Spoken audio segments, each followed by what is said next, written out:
I've been trying to call. I've been on my own for long enough. Maybe you can show me how to love. Maybe. Сабақ оқуым деп тұрған жоқ, шынымды айтсам. Сабақ оқуда өзім үшін ашқан техникалармен бөліскім келеді.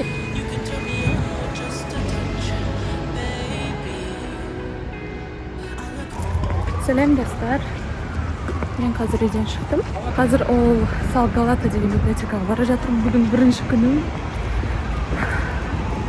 Кеше өзіме сабақ планын жасадым. Негізі әрбір емтиханға дайындалатын кезде тақырыптарға бөліп дайындалғанды жақсы көремін. Бұл менің мамандығымдағы маңызды емтихандардың бірі болып саналады.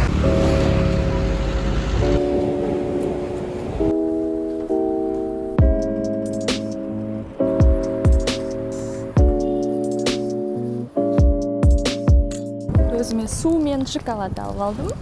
Айтпақшы, білесіздер ме, Альбени Түркияда албени деп аталады. Албени, яғни мені ал деген сөз. Қазір Галатаға қарама-қарсы келе жатырмын.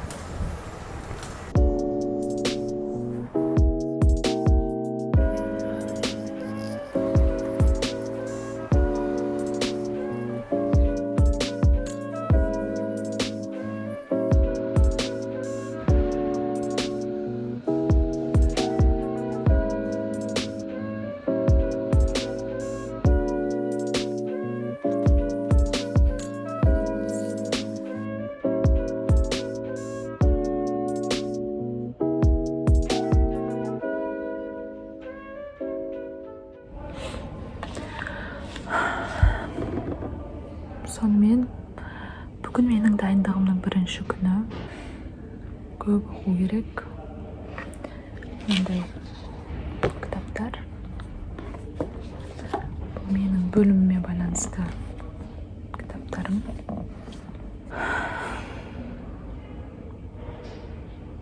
Маған сәттілік болыңыздар.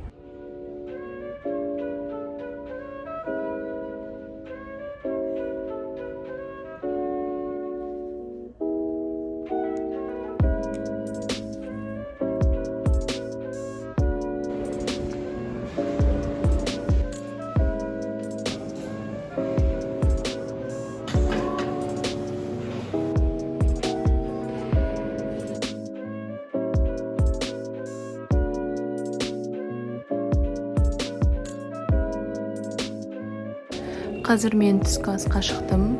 Жаңағы кітапханада түскі 1-2-ге дейін дезинфекциялық жұмыстар жүргізетін болады. Ал мен осы уақыт ішінде түскі ас ішіп алып, қайтадан сабақ оқуға қайтатын боламын.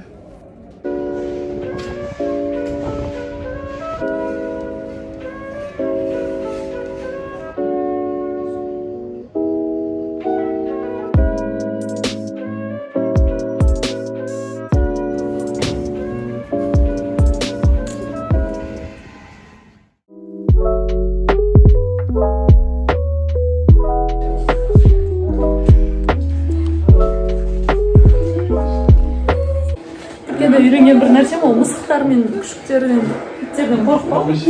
Мен қорқытады. Толықтай үйренген жоқпын, себебі өзім барлық тірі жандардан қорқатын адаммын. Негізі осы уақыт ішінде мен Инстаграмға мүлдем кірмеуге тырысып жүрмін. Ешқандай пост, сторис, еш нәрсе салмаймын деп шештім. Өзімнің барлық назарымды толығымен сабаққа аударып, тек қана сабақ оқумен айналысып жүрмін. Таңертеңнен кешке дейін. Бүгін дүйсенбі, ал сейсенбі мен жұма арасында кітапханаға барып оқуға болады. Қарандаш маған қойғырып. Не болды саған? Не болды? Сол, иншалла, емтиханымды жақсы тапсырып бітсем, көбірек видео түсіретін боламын, посттар, инстаграмма, стористер барлығын салатын боламын. Ескісі сияқты, бірақ та қазіргі менің барлық назарым тек қана сабаққа арналуы тиіс. Мен тіпті макияж жасап жүрген жоқпын. Мен қазір субстрикадель жасап жатырмын. Ең оңай жасалатын суп болғандықтан осыны жасаймын. Тез дайындалады және де өте дәмді.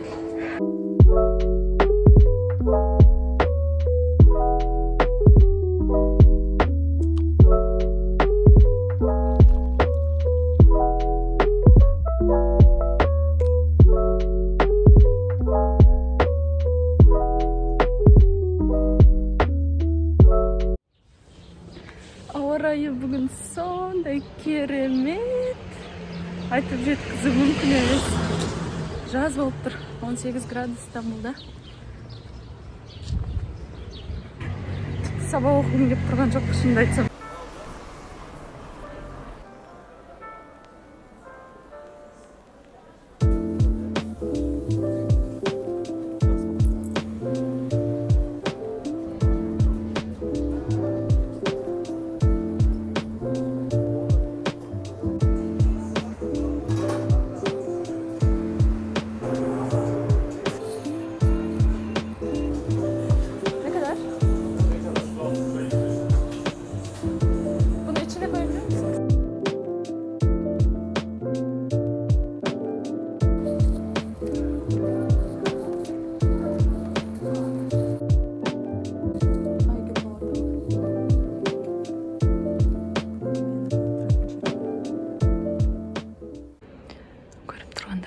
Мен жайғасып алдым.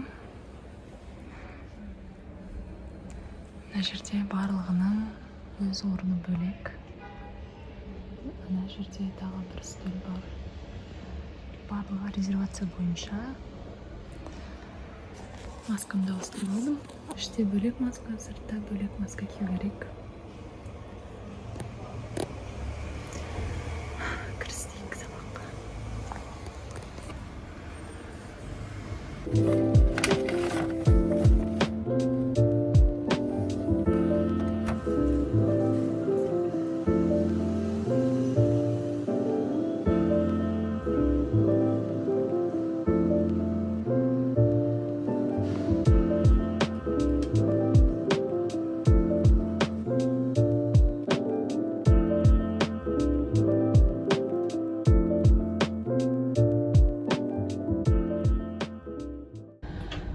Күні бойы çalışамын деп қарным ашқанын енді сездім.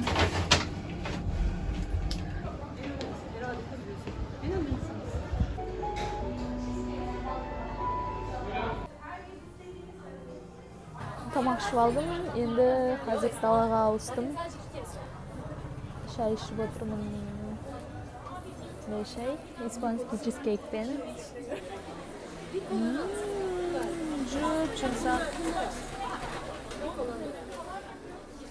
Çok yayvan çıktı.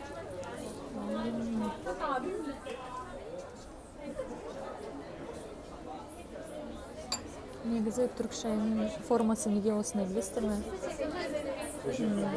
Инже белі деп аталады, яғни белі жіңішке стақан. Себебі бұл ыстықты көбірек сақтап тұрады өзінде. Және шай ұзақ уақыт бойы ыстық болып қалатын болады.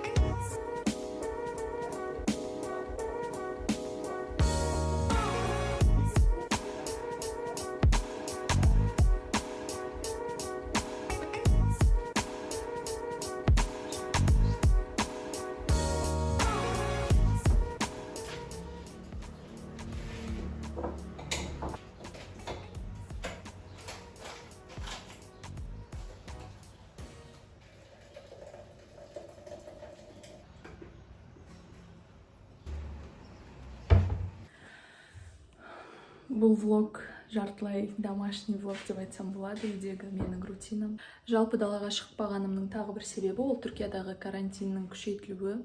Түркияның азаматтары негізі суббота-воскресенье үйлерінде отыру керек. Енді министрдің жаңа ережелері бойынша, егер сенде вид на жительство бар болса, басқа елдің азаматы болсаң да, сен осы жақтың азаматы болып саналасың және Түркияның ережелеріне бағынуың керек. Егер де бағынбайтын болсаң, және де паспортыңды қолданып олай далада жүргеніңді білетін болып жатса, вид на жительство, яғни икаметті отменять етеді, оған құқықтары бар толығымен.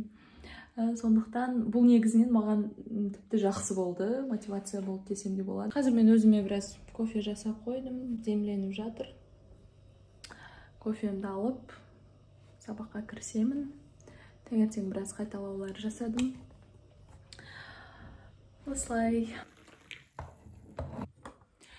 Сондай-ақ осы видеода өзіме сабақ оқуда өзім үшін ашқан техникалармен бөліскім келеді, немесе сабақ оқу методы, концентрация, көңіл бөлуді күшейту үшін помодоро деген техника бар, мына жерге атын жазып қоямын. Бұл техника бойынша 25 минут сабақ оқу және 5 минут демалу. Осындай аралықпен 4 рет қайталаймыз. Бұл бір помодоро деп аталады.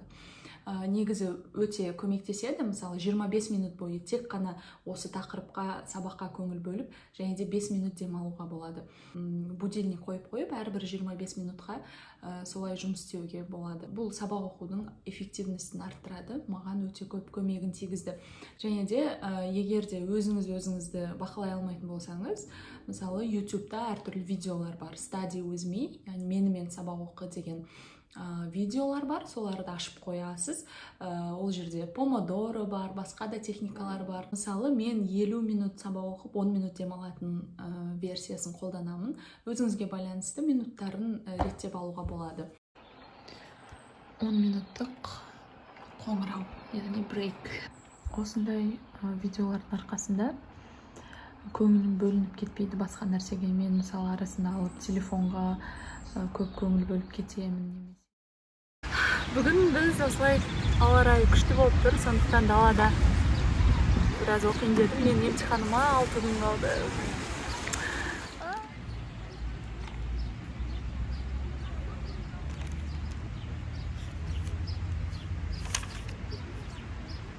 Başlayayım bak. Eğitim programlarının temel ögeleri. Hedef ilk önce niçin sorusuna cevap veriyor. Hedeflerde biz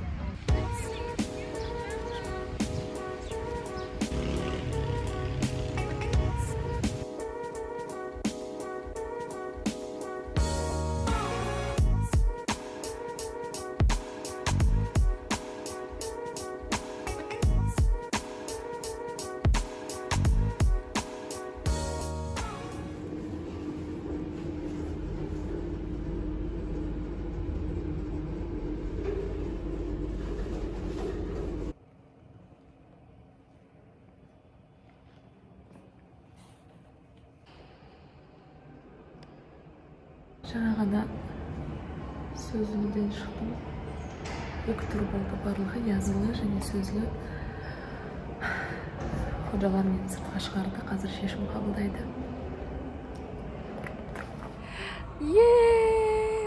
Достар, мен жаңа ғана емтиханнан шықтым, тапсырдым, өттім. Өзіме сенбей тұрмын, үшін мен біттім деп. Бірақ әйтеуір барлығы жақсы аяқталды, 94 балл алдым. Видеоны қарағандарыңызға рахмет. Келесі видеода жолыққанша.